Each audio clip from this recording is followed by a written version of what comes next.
a blueprint. Study my movement more than the 2 cents. Was losing, now I'm oozing with success. Now I got the tools to beat the stress. I lose cause I'm a step ahead of you. Welcome to 3 Count Commentaries. We got to talk about New Year's Evil, January the 4th, 2021. And this show was the nail in the coffin. If you had any doubts, any hopes, any prayers that of us going back, no. NXT, the black and gold era, the last vestiges of that is done. All right? It's all done. Good. For the good. And in great matches. This was, I won't say it again to hyperbole and say this was the best night of NXT ever. No. It's the night that NXT 2.0 needed to have in order to justify its own existence. This was awesome. This ruled. You know, pretty much the whole show was very good. There were some spots here and there that were, you know, could have been fixed. But mostly it was very good from top to bottom as far as television is concerned. 4 matches. Nothing stayed longer than it should have. As far as I'm concerned, they put some time on a little bit of time on everything, but there was still enough room to do character stuff. There was still enough room to do some vignettes and to further some stories. So, and the main event was commercial free. So, I mean, come on, you know. So this thing rocked. This was very good. So we start with Carmelo Hayes unifying the North American and Cruiserweight Championships, defeating Roderick Strong. They put Roderick Strong on a t-shirt. Roderick Strong was on a t-shirt. Man, that was great. That was a great visual. It was very low-key. You know, I don't think anybody even noticed it or mentioned it. But it was very good. This was a classic clash of styles with the high-flying, yet somewhat technical style of Carmelo Hayes and the striking, technical style of Roderick Strong. So you had Carmelo Hayes do the springboard lariat, which I thought was very dope. And that X-Plex or whatever that was from the top rope, I don't know what they were trying to do, but it looked ugly. It looked ugly. It looked dangerous as fuck. And we really didn't need that because it didn't lead to a finish. So we didn't really need it. It was just dangerous, and it was needlessly dangerous.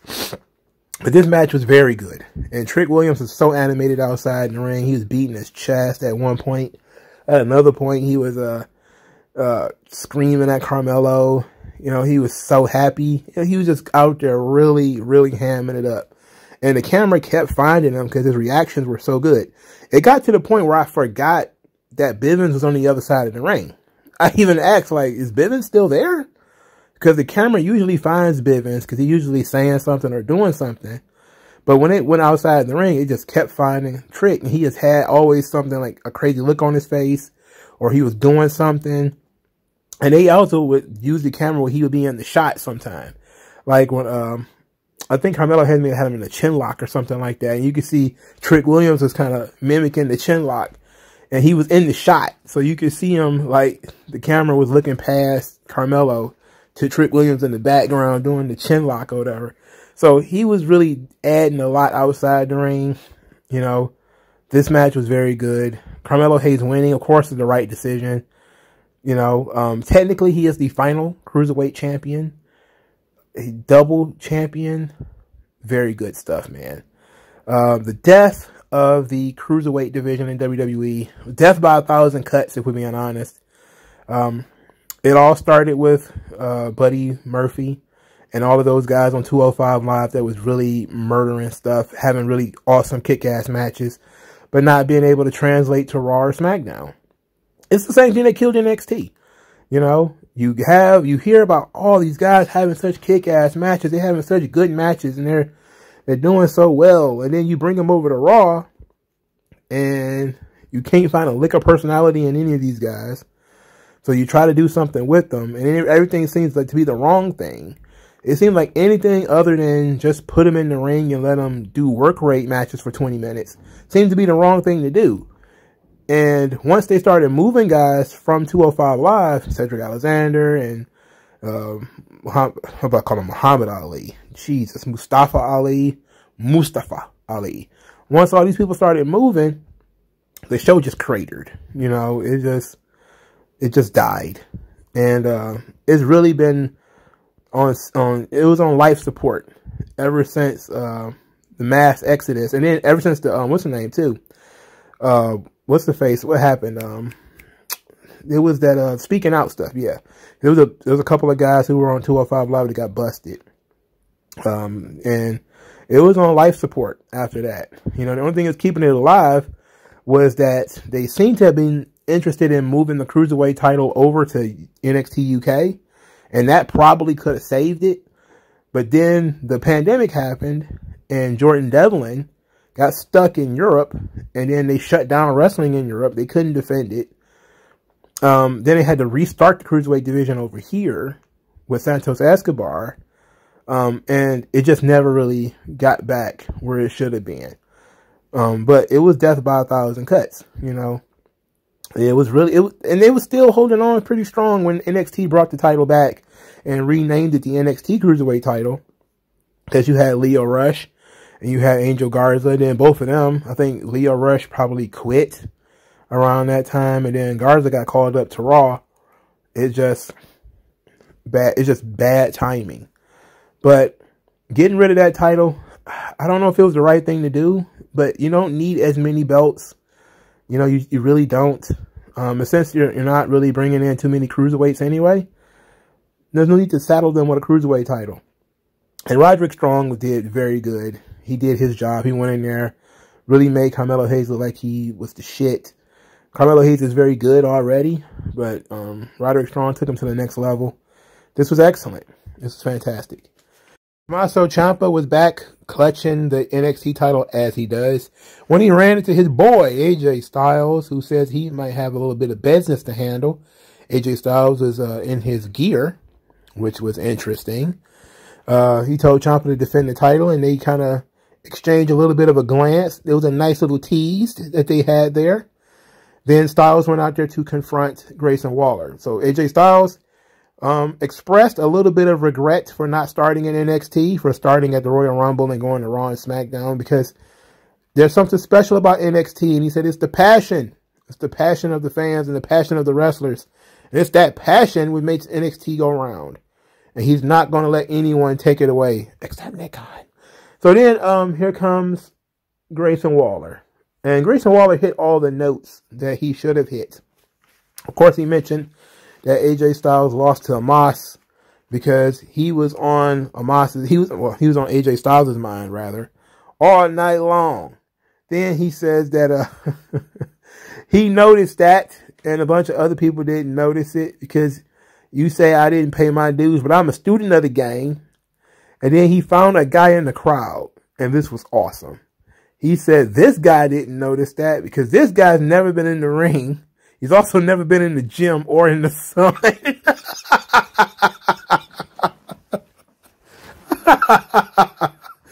Oh, he torched some guy. Then he got in the ring. Well, he got on the ring apron. And AJ Styles told him to get in the ring.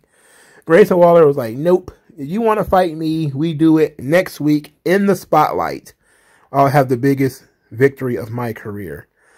So they fought, you know, then of course Grayson Waller ended up powdering in the end, getting the hell out of there. So this was excellent.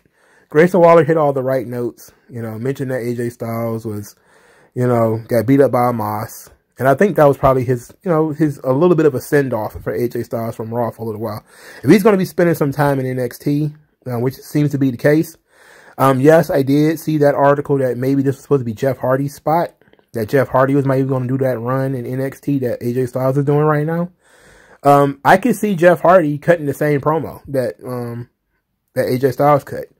Or it would have been a little bit different, of course. It probably would have been, there was no NXT when I was a kid or whatever. You know, but it was similar. So I could see Jeff Hardy doing this. I probably would have had a lot of fun doing it. The issue that I would have, and it, you know what? And it made a lot more sense why he beat Karrion Kross when he was on Raw. You know, it would have made a lot more sense if he beat Karrion Kross and said, hey, I beat an NXT champion. I was thinking about it. Maybe I should become the NXT champion. It could have been fun, you know? Because then it would have made a lot more sense why he beat Karrion Kross if they were going to move him to NXT for a little while. So I guess AJ Styles is going to do his run. This ought to be fun for AJ for a little while. He's not going to be here permanently, I don't think. He'll probably be there for you know, a short break. Maybe, I'd say about a month maybe. He'd probably be back up on the main roster by Royal Rumble. So this ought to be fun. Grayson Waller is going to get the huge match that's not going to be overshadowed by anything else. It's going to be the biggest match on the show. 2 straight big main events for NXT. I am 100% down for the Grayson Waller AJ Styles match. I ain't nothing wrong with that. The only problem I got is I don't know if you can beat AJ Styles, and I certainly don't believe you should be beating Grayson Waller. So that's my only issue here, is somebody's got to lose, but neither one of them is in a good position to lose. AJ Styles just lost, and you don't really want to kill his aura by having him lose in NXT to Grayson Waller. It ain't time for that yet. So maybe you have them as the first match instead of the main event. You have them as the first match, and then you get out of it by disqualification or count out or something. And it's stealing the audience, but you know, better than making them wait 2 hours and doing it. But I'm all the way down. I'm all the way in on this. Okay, so Pete Dunne had a vignette where he basically told Tony D'Angelo that he ain't done with him. You know, you didn't poke the bear. This is the best you can do. And he says he's going to rip his arm out of his socket, and he's going to need that crowbar when he comes to handle him. So Tony D'Angelo versus Pete Dunne will be crowbar on a pole. We should be putting nothing on poles. I don't ever want to see a pole again. We need to eliminate poles from wrestling. All right. I think Russo has ruined poles for the entire business. I would rather I would rather have Ultimate X or some shit with the crowbar dangling on the top of it. But that's just a pole with extra steps. You know, hell, a ladder match is just a pole with extra steps. Still, crowbar on a pole. Okay, whatever. I don't mind it. It ought to be pretty good. I want to know why they're having the match so soon, though. I mean, kick it off another week or so. You know, why put it on the undercard of Grayson Waller and AJ Styles when it could be the main event? I mean, they already main evented one show with Tony D'Angelo and Pete Dunne. You can main event another show with Tony D'Angelo and Pete Dunne. I mean, and then you can also kayfabe, you know, the Pete Dunne injury a little bit longer. All right. Elektra Lopez says that family comes first, but she is attracted to success, and we'll get our answer of what's the deal between her and Zion Quinn next week when Santos Escobar wrestles Zion Quinn, and she is going to leave with the winner. This, of course, brought out all of the SJWs. I thought that we were past the days where the woman had to go with the winner. I thought that we had empowered women beyond that point. I don't see why we have to deal with this. Why is the woman the guy that wins? You know, he gets the girl. Like, I thought we were past that. I thought those days were over. You know, fuck off, you idiot. She just explained to you what's going on here. She likes successful men. She only wants to hang out with men who are successful. She's saying she's leaving with the winner, meaning she's leaving with the successful man. Come on. Everything ain't got to be a crusade. You know, you jackass. Go fight a war or something. Go find a real war to fight, you assholes. Anyway, moving on to something good. Imperium with a slim, trim Walter versus Riddle and MSK. This was very good. This ruled. Riddle was very serious in this match. He wasn't as silly as he usually is. The Riddle and MSK mixed theme was actually pretty dope. I was surprised that actually worked the way it did, but it worked out pretty well. The Walter and Riddle stuff, oh, it was so good. Just about everything in this match was top notch. adult stuff. His stuff was really good. You know, even MSK, who, you know, I notoriously don't like. I notoriously am famous for not liking MSK. They were not bad here. The finishing sequence was the blockbuster from the top rope, followed by the floating bro. And then you had the RKO on Marcel Bartel, who sold it very well. 1, 2, 3. MSK and Riddle defeat Imperium.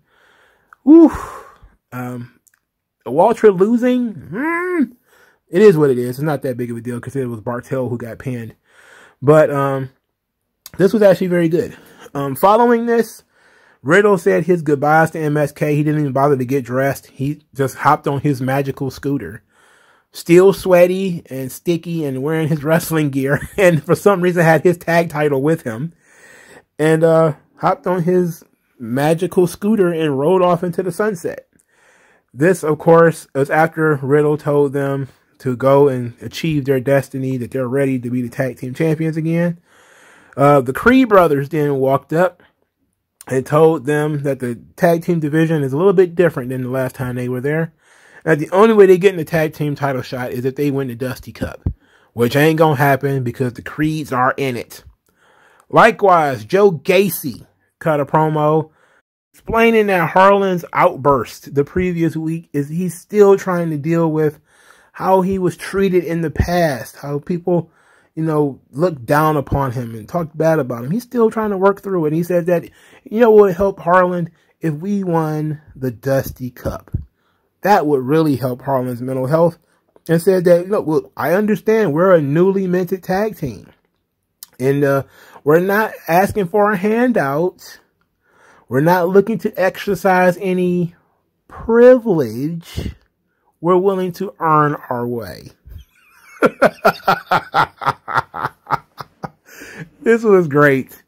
Gacy continues to troll people with using woke buzzwords like privilege and well placed this time. He's not cutting fully woke promos anymore, but he's dropping them in the right spots. Okay, so this is the Dusty Cup stuff. Not a big fan of the Dusty Cup. I think the last couple of years the Dusty Cup has absolutely killed the flow of NXT. But I'm interested in this year's Dusty Cup just because Harlan and Gacy are in it. And because the Creeds are in it. And both of those teams, to be quite honest, should win the cup. You know, I'm just being honest. There's just no reason Harlan should be losing any matches anytime soon. And the Creeds should be the front runners as far as what Braun Breaker is to the world title scene of NXT. They should be to the tag team division. Okay, the Creed brothers rule hard. They should definitely be the tag team champions, even though they are, you know, are two very plain Ritz crackers with almost no personality. The warpath that they go on is hilarious to me, and I find that to be entertaining when they get in the ring and they're just throwing guys around and they're screaming and slapping each other, slap tagging and just being absolute nuts. Like, that stuff rules. It reminds me of the Steiner brothers, you know? So I'm down for that. But if Harlan and Gacy are in this thing, then Harlan and Gacy have to win. Now, you can write them out by getting either Gacy pinned, because Gacy can lose, or Harlan gets disqualified, which could also happen.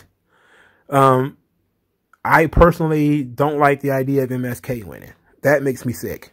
MSK winning the Dusty Cup again makes me sick. I don't want to see that. And so I would rather it be the Creeds. Or it would be, but I rarely get what I want out of these whole ordeals like this. The Creeds should win, but it'll probably be MSK. And that's going to suck ass. That's going to blow. What didn't blow, though, Cora Jade, well, I don't know what she does. Cora Jade, Raquel Gonzalez, Mandy Rose for the NXT Women's title. So Mandy gets the helicopter entrance a la Charlotte Flair, a la Ric Flair. Raquel Gonzalez came in on a motorcycle, and Cora Jade rode in on a skateboard. So, I mean, Mandy Rose got WrestleMania cash that she's spending on helicopters. Raquel Gonzalez has been in a couple of takeovers, so she got herself a nice little bike. Cora Jade, you know, she's new to the scene, so all she got is her little skateboard. She had to get her weight up. So, hey, this match was fun. It wasn't the best match in the world. You can actually see them walking through spots a little bit. But it wasn't the best match, but it was still pretty good. At one point, Raquel Gonzalez bench pressed Cora Jade over the top rope and threw her on the floor. It looked like Mandy Rose was supposed to catch her, but moved out of the way. So Cora Jade just kind of hit the floor. And then there was like a death silence. Like Mandy Rose was so disgusted at what she saw, she didn't know what to do or what to think. And then she looked up at Raquel Gonzalez, who was actually kind of surprised herself that she had thrown Cora Jade to the floor with such force. And Raquel Gonzalez covered it up like, every woman for herself, Chiquita. And then that was kind of it. And then Mandy Rose ran. So, which gave Raquel Gonzalez something to do, because at least she chased her down. Grabbed her and pulled her back. And then things got really weird, because Raquel Gonzalez looked like she was walking. It looked like a kid that was trying to connect the dots, like here, and her clotheslines lacked force. It looked like she was, not sure that this she was supposed to be doing. It was so funny. It looked very weird. And she's been in NXT for a little while, but she didn't look like a natural here. I'm just going to be honest. I like Raquel Gonzalez. She did not look like a natural in this match. It was a little bit off. Cora Jade was a little bit off earlier, and so was Mandy. When they were doing the thing on the ring apron where Mandy was supposed to be ramming Cora Jade into the ring apron, Mandy did it very slowly. As to give Cora Jade time to sell in between. But in doing so, she kind of pump faked once or twice, where it seemed like she was waiting for Cora Jade to get done selling, and then she would do it again. So, all three of them were not on top of their game completely, but that's if you're paying close attention. If you're not paying close attention, you probably didn't notice too much. You probably noticed Raquel Gonzalez fucking up near the end, but that's about it. The finish comes with Cora Jade trying her tried and true schoolgirl roll up and getting countered. Mandy Rose hooks the leg, gets the 3 count. Cora Jade takes a clean pin, no shenanigans with the toxic attraction, which I would have thought would have been the first thing I would have thought they would have done, was to have toxic attraction interfere in order to protect these two chicks. Unfortunately, I guess they're just not available. So, Mandy wins clean. So now we have to move on, right? Well, I guess Mandy and Raquel Gonzalez are unfinished because Raquel didn't lose. But they did a good job of building up Cora Jade. She's still very young, so it's not necessary for her to be the champion just yet. And Raquel Gonzalez has already had her run. So we're letting Mandy win now. She's building up momentum, but we have to find somebody who's going to dethrone her. And I'm guessing, if I had to venture a guess, it would probably be Saray. And it should be Saray, if we're being honest. But she's got to get on TV first, So that's the major difference. Saray's got to get on TV and she's got to win and stuff. All right. So we got a Boa vignette where he's talking about Solo Sikoa and washing his face. I felt like I was watching Cocomelon. And the little bald-headed kid is teaching you how to wash your face. Okay, Boa, we get it. You're being haunted. Okay. So what was next? I lost train of thought on this. Okay, Andre Chase. So Andre Chase is out here talking about a teachable moment. This is a babyface term for Andre Chase. Because he said one of his students risked life and limb to save him. And he's glad that Harlan didn't throw that student off the roof, because it would have been terrible for enrollment. Says that he wants to acknowledge that student and give him a full scholarship, which I loved. I loved the whole full scholarship. I love that. Von Wagner didn't come out there, and this is absolutely hilarious, because some people think this promo was not bad. Other people hated it. I'm kind of on the fence, because he came out here and said that he hears our boos and our negative reactions. But in the ring, everybody wants to see who Von Wagner is going to beat up next. The Von Wagner watch party. Then it says that I don't need your likes or your respect. I only need to be liked by the people that matter. And I'm everything you are not, he says to Andre Chase. Then he kicks Andre Chase's ass. Makes perfect sense. Andre Chase's student, the guy that Harlan almost threw off the roof, you would think that guy would have jumped in the ring to save him again, but no. In fact, Harlan met him at the barricade. They had a little bit of a tug of war. Harlan snatched the flag and threw it. Then he grabbed the student rather, and pulled him out of the crowd. Then he got into it with some fans. He yanked one of them out of the crowd and threw him, and then punched another one. This all just devolved, and this was excellent. This was great stuff. This was fantastic. It made Von Wagner look like he was absolutely insane, right? Like nobody, and it makes perfect sense to me. Because, how I was thinking of it was the guy would hop the barricade and get into the ring. That would give Von Wagner a reason to beat him up. But it makes Von Wagner look even more insane if he's reaching into the crowd and pulling people out. Like, that's even better. Because now you see that this guy's completely out of control. He's yanking guys out of the stands. Like, get out of here, and just chucking them. Like, that shit is amazing. That shit is very good. It's something I wouldn't even thought of doing. I probably would have had the hero student be named and everything, him in the ring, and then him get beat up with Andre Chase this time again. That's probably what I would have done. But this was, I think, better, especially psychologically, to make Von Wagner like he's insane.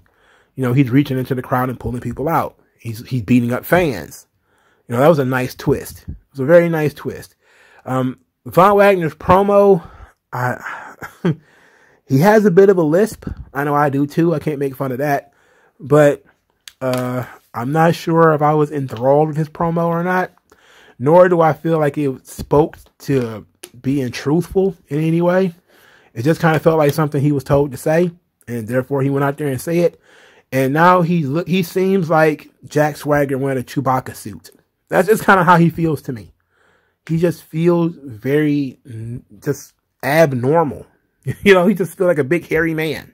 So as he's being kicked out of the building, Vic Joseph and Wade Barrett are absolutely perturbed at this concept, and they are sitting here talking to us about how this is uncalled for. This is the most disgusting thing that's ever happened in NXT, just thereabouts next to. I mean, a guy almost got murdered last week and got thrown off of a roof.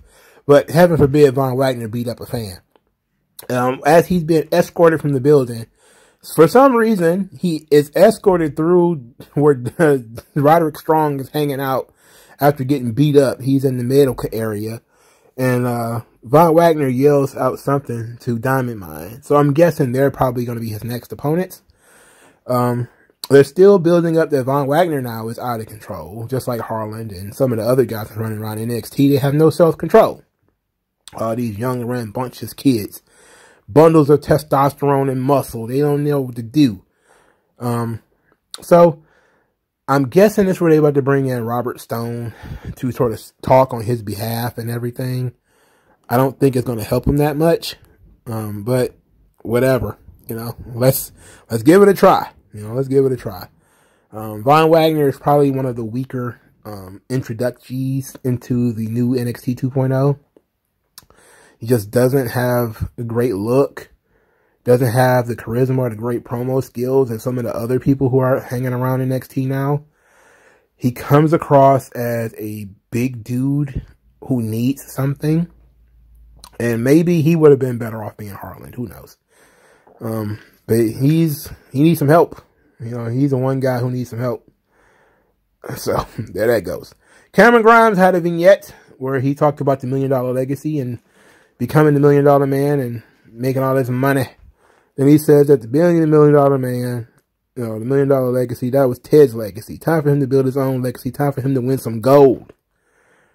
And I was like, okay, because I was thinking to myself, as we were getting to the countdown to the Braun Breaker Tommaso Champa match, if Braun Breaker wins, who would be his opponents? Of course, there's already, Tony D'Angelo and Pete Dunne and all those guys. But a lot of those people are in his age group, and some of them only have as much experience as he has. He needs to wrestle people with more experience than he has.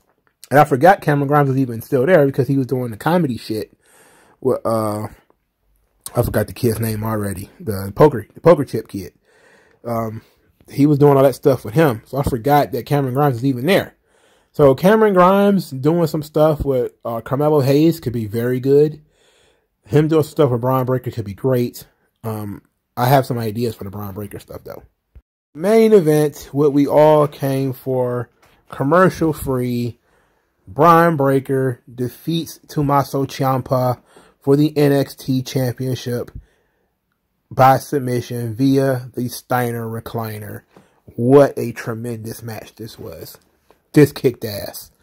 Tommaso Ciampa, Roderick Strong, they understood the assignment. I hate to use TikTok speak, you know, or messy black girl speak, but that's kind of how it is. They understood what their jobs were. You know, the jobs aren't to go out there and overshadow the kids, try to make them look bad, try to show them up, feed them some spots, some good stuff that they can do, look good for them, take some bumps for them, you know, take some really brutal looking stuff, but also give some stuff too. Tommaso Ciampa gave some things in this match that I thought was the end, you know, not just his finish either, but some really cool spots that he did in this match. But the stuff that Tommaso Ciampa took and did so while protecting himself. And a lot of people, you know, maybe he didn't throw himself too badly into things. He protected that neck when it comes to that spine buster. He protected his neck, for sure. Tommaso Ciampa has mastered the art of bumping while holding his neck. You know, that Alabama slam through the table. My God, that should have led to the finish. You know, it really should have led to the finish. But you know, okay. You know, we're pushing the limit here because this is a big title, almost a pay-per-view level main event. Okay. The Bulldog from the top rope I thought was excellent. That would have been a great exclamation point.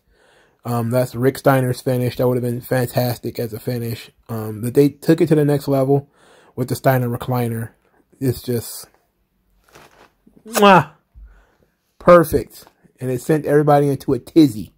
Because everybody's like, oh, he's doing their moves again. It's like, yeah, he's doing their moves again.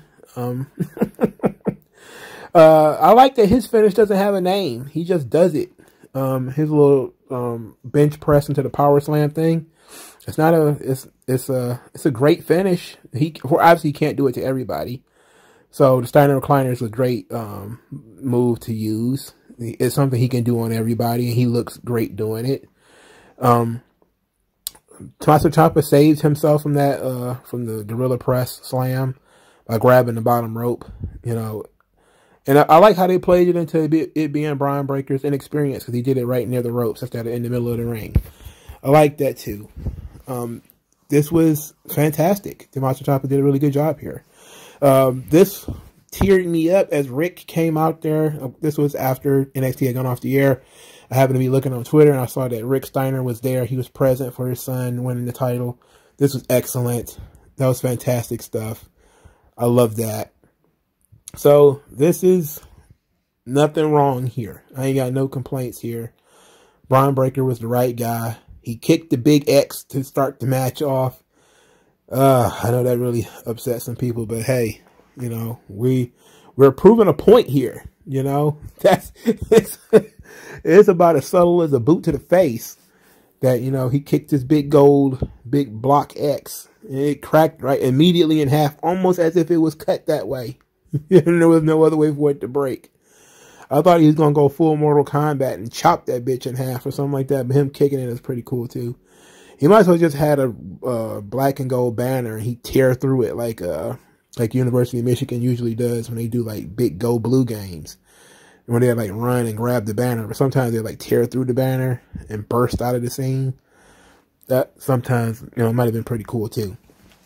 But everything about the Bron Breakker run has been very good so far. They haven't overcomplicated things. They haven't given him too much. They made it difficult for him. He's gotten some tough matches.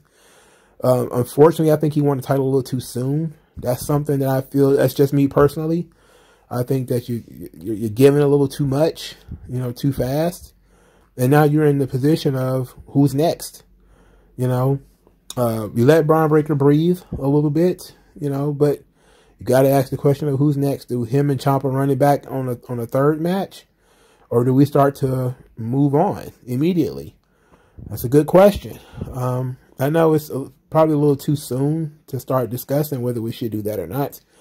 But I personally think that they could probably pull off one more, you know. I don't know what kind of match it would be. Maybe 2 out of 3 falls or something like that. But I don't think Champa has done teaching him what he can learn.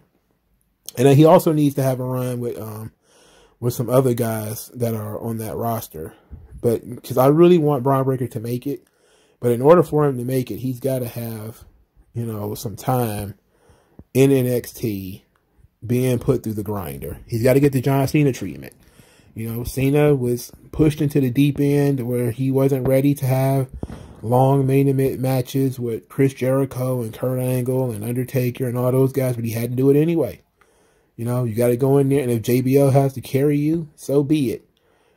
So we're at that point with Bron Breakker, where now we're looking for in-ring trainers for him. And, you know, me personally, I've been really big on maybe this is the time to bring back Samoa Joe. I know that they've been hiding Samoa Joe around there somewhere, but it might be time to bring him back in order to just give Bron Breakker another credible opponent for him to wrestle. And for him to get, hopefully, a win or something over, or at least learn something from, you know, in the ring about cutting promos and intense. Somebody intense that doesn't play around, do a lot of comedy.